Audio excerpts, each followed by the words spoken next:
Just want to say thanks to Wise Allowance for giving us the opportunity to give you a bit of information about business structure in Australia, especially to Mr. Ali Sadaqati, the director and co-founder.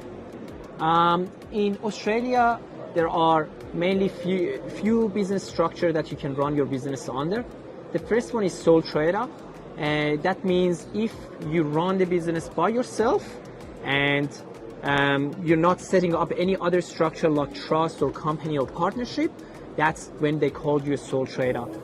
In this situation, all you need to do is just applying for the Australian business number or ABN, and after that you can purely run your business. The tax return is not really complicated. Basically, it's going to go to the schedule within your individual tax returns, and you put your income and expenses within the individual tax returns, and the tax is paid under that. From my perspective, this is not the most efficient structure. Usually we combine structures for a variety of reasons. One of them is separation of you as an individual from the business you're running in case there is a bankruptcy or any sort of legal issues. So where in that case, they cannot come after your personal assets. The second form of the business is a partnership. It's not my favorite. It's when 2 people or 3 people or more come together and set up a business, and everyone has some sort of ownership portion in that partnership. Usually the profit of that business passed down to each business partner proportionately according to their bringing up to the business.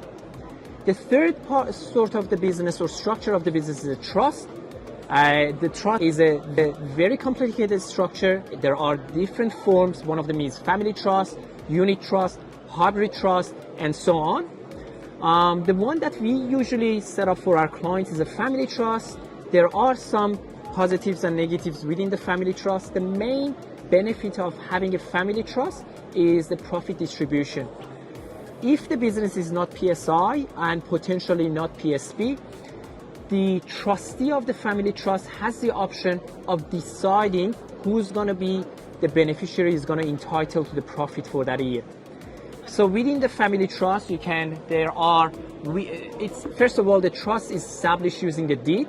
Within the deed, it's nominate who are going to be the beneficiaries of the family trust. Beneficiaries are the people who are entitled to receive the profit, but there is no obligation for them to receive any profit or capital profit until the trustee nominates them every financial year.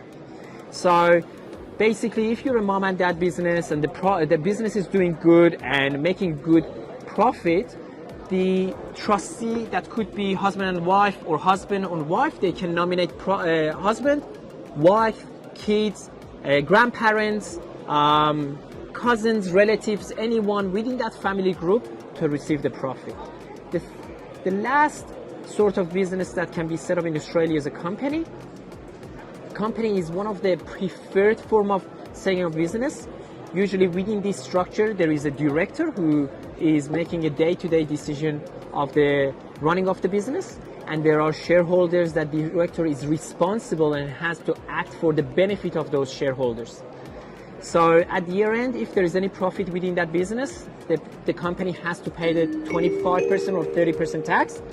Depends on certain requirements, whether they're a based entity or not, and the type of profit that the business actually making, the type of investment, whether it's investment or actually business income, and then the shareholder can receive a dividend.